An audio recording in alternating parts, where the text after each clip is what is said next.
It's right about time to bring you up to speed with what's happening globally and in Nigeria. Let's begin with Blinken announces aid, U.S. backing for Haiti peacekeeping. Trump says Israel's future at risk if Harris becomes president. Kirk's offensive effective, Russia advanced toll, says Sersky. Fugitive ex-mayor Alice Guo returns to face Senate in Philippines. And China holds foreign adoptions, leaving families in doubt. Stay with me for this more stories. Antony Blinken, Secretary of State, has journeyed to Haiti to show the United States support for a multinational effort to fight gang violence in the Caribbean nation. On Thursday, Blinken arrived in Port-au-Prince, where he met with interim Prime Minister Gary Conille and announced a latest surge of humanitarian aid. At this critical moment, we do need more funding, we do need more personnel to sustain and carry out the objectives of this mission, Blinken said, according to report. Since the assassination of President Jovenel Moïse in July 2021, massive stretches of Haiti have fallen under gang control. That includes an approximated 80% of the capital, Port-au-Prince. The Haitian government has battled to regain control and maintain peace amid its own crisis of legitimacy. Gary Conille and Antony Blinken speak on the steps of the U.S. Chief of Mission residence in Port-au-Prince. Just one day before Blinken's visit, Haiti's interim government expanded an existing state of emergency to include the whole country as the violence splits into its 10 departments. Formerly, the state of emergency had only applied to the Ouest department, a populous area where Port-au-Prince is located. But a spokesperson for Prime Minister Conille said the expanded emergency declaration reflects gun battles unfolding in departments like Artibonite, a huge rice-growing region. In 2024, the violence has forced a record 578,074 people from their homes, marking the biggest internal crime-driven displacement crisis in the world, according to the United Nations. In the first quarter of 2024 alone, a projected 2,500 were killed or injured in the continuing violence. However, in June, the government of Kenya sent a first batch of 200 police officers to Haiti in an attempt to prop up the country's law enforcement. A second group of 200 Kenyan officers arrived the next month out of an expected total of 1,000. Still, Blinken cautioned during his visit that the Kenyan forces alone may not be able to turn the tide against the gang violence. He and other U.S. officials have openly wondered whether United Nations peacekeeping force is required, but that is a controversial proposition in Haiti, where United Nations peacekeepers were responsible for a deadly cholera outbreak during their last deployment to the country. Closely 10,000 people died as a result of the disease from 2010 to 2019. The country has also battled with a long history of foreign intervention, which has left several cautions of international forces.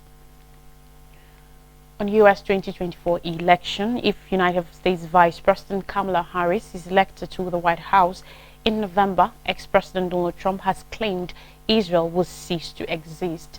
And Thursday, speaking to Jewish donors in Las Vegas, Nevada, the Republican nominee claimed that Harris would totally abandon Israel as president and that terrorist armies will wage war to drive Jews out of the Holy Land. Trump said if elected to a second term, he will bar refugees from terror-infested areas, including Gaza, arrest pro-Hamas thugs who vandalize government property, and cancel funding and accreditation for universities that spread anti-Semitic propaganda. Earlier this year, U.S. university campuses were shaken by protests over Israel's war in Gaza, stoking claims of anti-Semitism along with counterclaims that accusations of bigotry were being used to silence legitimate criticism of Israeli policy. Trump, who claimed Hamas's October 7th attack on Israel would not have happened if he was president, also took target at Jewish people who vote for Democratic candidates, claiming he had done more for Israel than any other U.S. president. In reaction to Trump's remark, Harris campaign spokesperson Morgan Finkelstein said the vice president stands steadfastly against anti-Semitism and has been a lifelong supporter of the State of Israel as a secure democratic homeland for the Jewish people. Finkelstein also said Trump had a history of demeaning Jewish people and associating with far-right figures, including holding a private dinner with white supremacist and Holocaust Nick Fultons.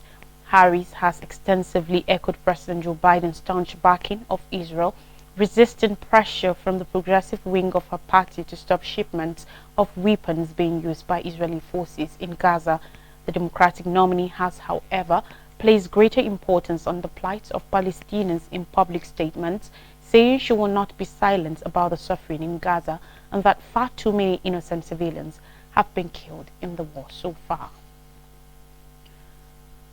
Talking now on Russia-Ukraine war, Ukraine's top military commander Alexander Syrskyi has defended Ukraine's intrusion into Russia's Kursk region, saying the offensive was working because Russia had not advanced on a major area of the Eastern Front in Ukraine for 6 days. On August 6, Kyiv launched a surprise offensive in Kursk and says it has captured an approximated 1,300 square kilometers of territory and dozens of settlements.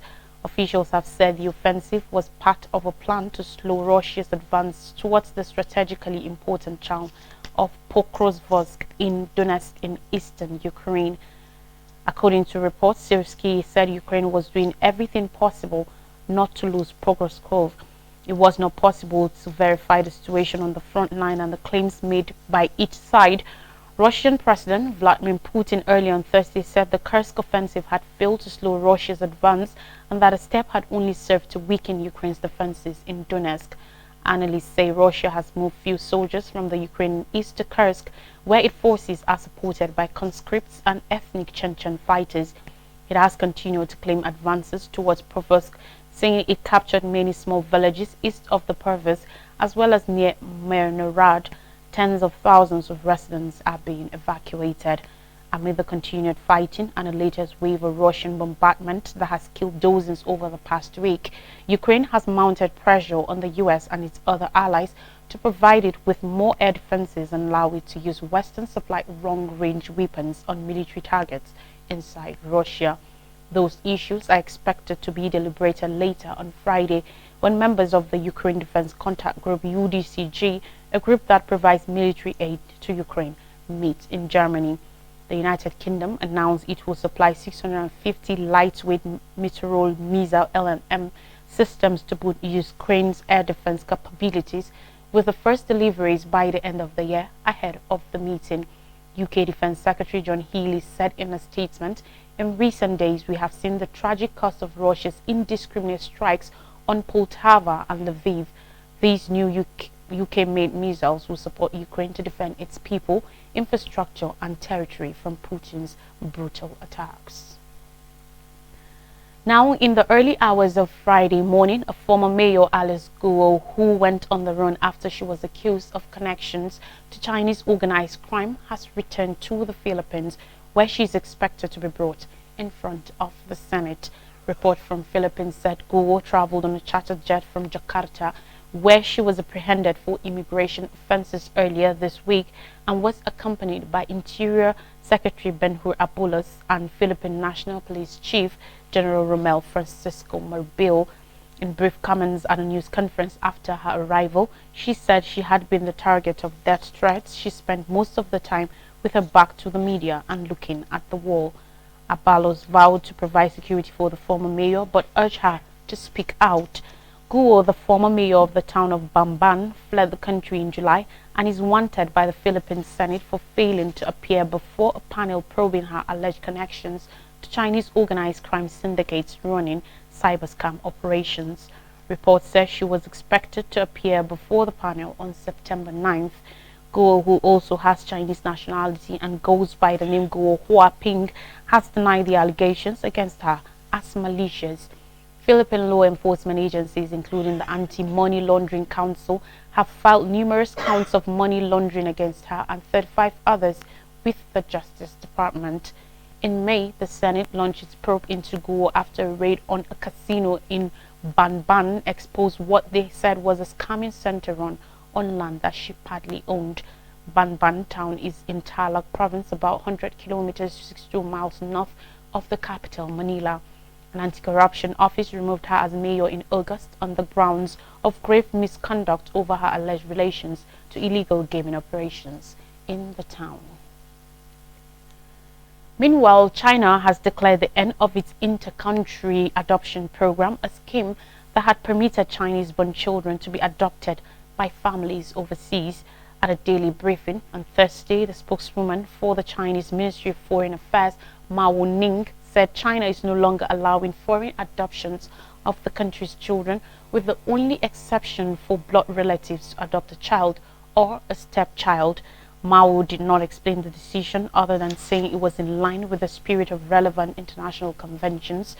The U.S. Department of State said on Thursday, "We understand there are hundreds of families still pending completion of their adoption, and we sympathize with the situation," adding its embassy in China is looking for clarification in writing from the country's Ministry of Civil Affairs. In a phone call with U.S. diplomats in China, Beijing said it will not continue to process cases at any stage other than those cases covered by the exception clause. While several foreigners have adopted children from China over the decades, visiting the country to pick them up and then bringing them to a new home overseas, families in the U.S. have adopted 82,674 Chinese children, the largest number from any country. The State Department report said between October 2022 and September 2023, 16 visas were issued by a U.S. consulate for adoptions from China, marking the first such issuance in over 2 years. It was not clear if more visas had been issued since then. China halted international adoptions during the COVID-19 pandemic. The government later resumed adoptions for children who had received travel authorization before the suspension in 2020, the U.S. State Department said in its newest annual report on adoptions. Other countries have also recently taken action on international adoption. Denmark's only overseas adoption agency in January said it was winding down operations after concerns were raised about fabricated documents and procedures regarding children adopted overseas. Norway's top regulatory body also recommended stopping adoptions from overseas for 2 years, pending an investigation into many cases. On more stories now, father of Georgia school shooting suspect arrested. The father of the 14-year-old boy suspected of shooting dead 4 people and wounding 9 more in Georgia in school has been apprehended. Colin Gray knowingly permitted his son Colt to have the weapon he used in Wednesday's attack, state officials said. The Georgia Bureau of Investigation (GBI) said Gray, 54, was charged with 4 counts of involuntary manslaughter, 2 counts of second-degree murder, and 8 counts of cruelty to children. These charges stem from Gray knowingly letting his son Colt to possess a weapon, Chris Horsey, director of the GBI, said, according to report. Colt Gray has been charged with 4 counts of murder, and officials have said he will be tried as an adult. He is due to appear in court by video camera on Friday morning. 2 14-year-old students and 2 teachers were killed in the attack on Appalachia High School in Winder, northeast of Atlanta, reviving a long-running U.S. debate on gun control. Investigators say the younger Gray used an AR platform-style weapon or semi-automatic rifle to carry out the shooting. It remained unclear exactly how the teenager came into possession of the weapon. Citing unnamed sources, reports said the gun, which it described as an AR-15 style assault rifle, had been bought for the teenager by his father as a holiday gift. In Africa now, on health matters, first Mpox vaccine shipment reaches Kinshasa, DRC. On Thursday, the first batch of 100,000 doses of Mpox vaccine formally reached Congo's capital, 3 weeks following the declaration of Mpox outbreak in 12 African nations as a global emergency.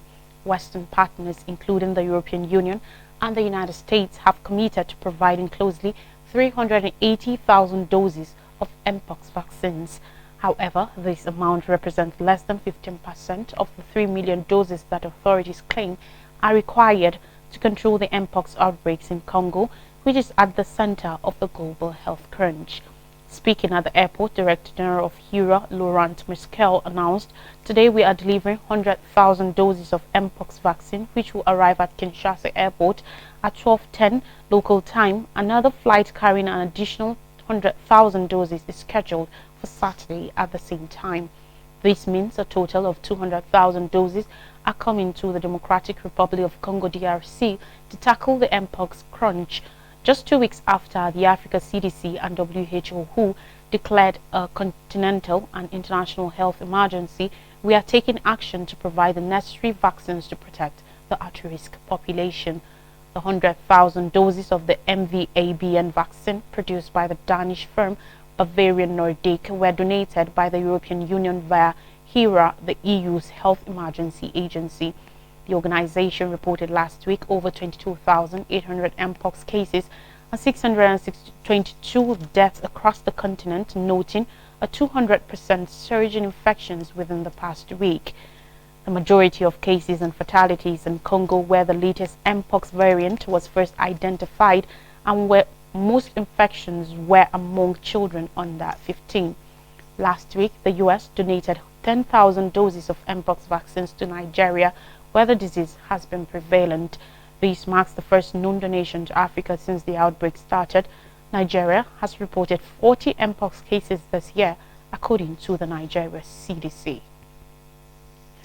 Amazme says 1 year on, earthquake recovery mixed. A year after an overwhelming earthquake hit Morocco, the mountain communities that suffer the most are still in the process of rebuilding. In Amazme, a major town in the extremely affected Al Huz region, some structures have been repaired, but several remain in the same state, if disrepair, as they were on the day of the quake. The 6.8 magnitude earthquake, the most powerful to hit North Africa in 120 years, happened on September 8, 2023, resulting in closely 3,000 fatalities. Numerous buildings in the villages and towns surrounding Morocco's high Atlas Mountains, including Amazme, were left in ruins. Amid the carefully cleared debris, some structures still stand, while others are either abandoned or damaged. The journey to restore normalcy has started, although slowly.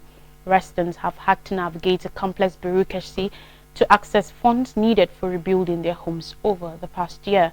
After evaluating the damage, authorities allocated between 8,000 and 16,000 euros, that's $8,900 to 17,800 dollars to households for reconstruction, distributed in installments. Some families also received immediate cash assistance. Those without help have had to look for alternative funding sources to rebuild or remain in temporary accommodations as they wait the completion of the essential processes to begin reconstruction. While earthquakes are uncommon in North Africa, last year's event was one of the steadiest ever recorded in the area. We take a breather now. When we come back, I'll bring you stories from Nigeria. Please don't go anywhere.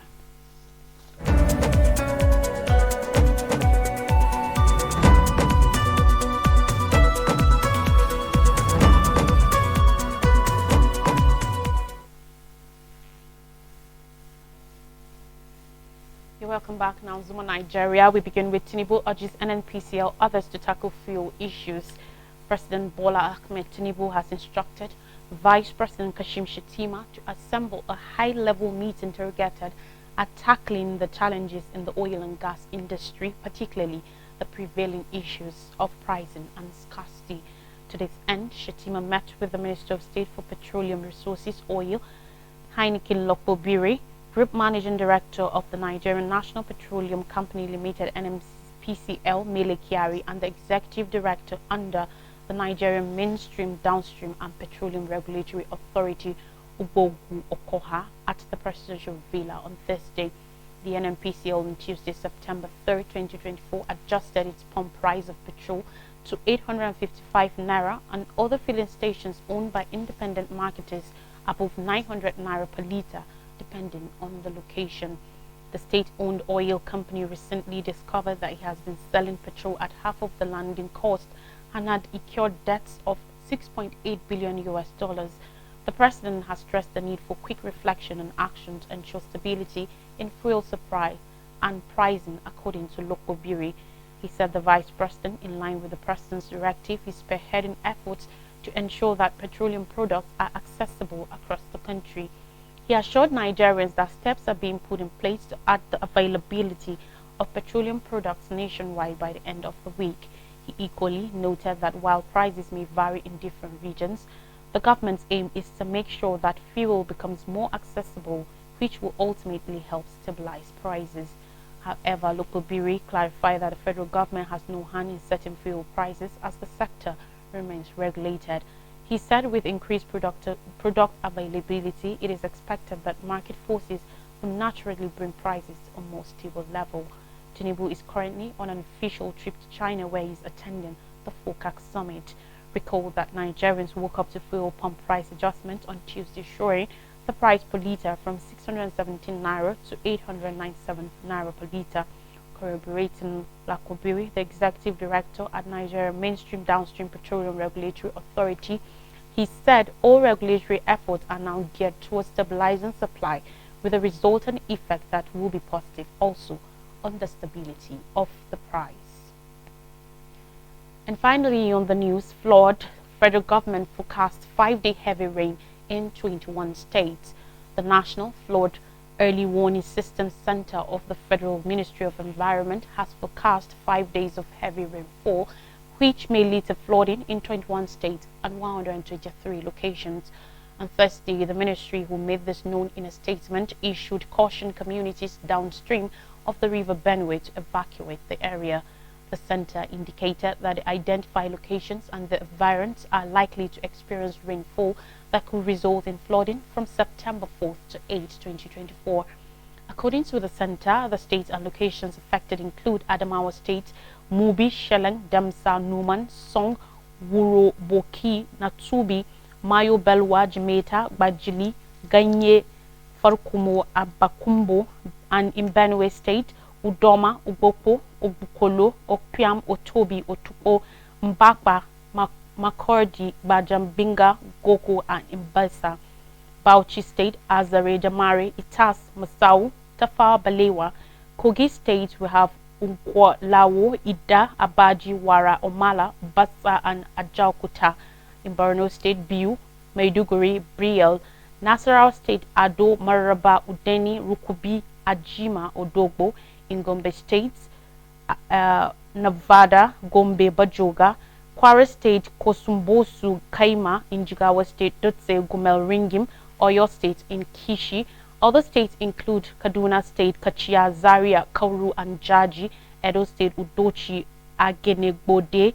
Kano State, Sumaila, Kunchi, Karaye, Gwarzo, Bebeji, Tudunwada.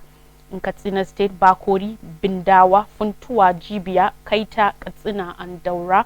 In Kebbi State, Riba, Argungu, Gwandu, Yalwa, Saminaka, Jega, Banzu. In Plateau State, Mangu. Niger State, Ibi, New Busa, Mashuga, Kontagora, Lavun, Rijau, Magama, Lapai, Kacha, and Bidda.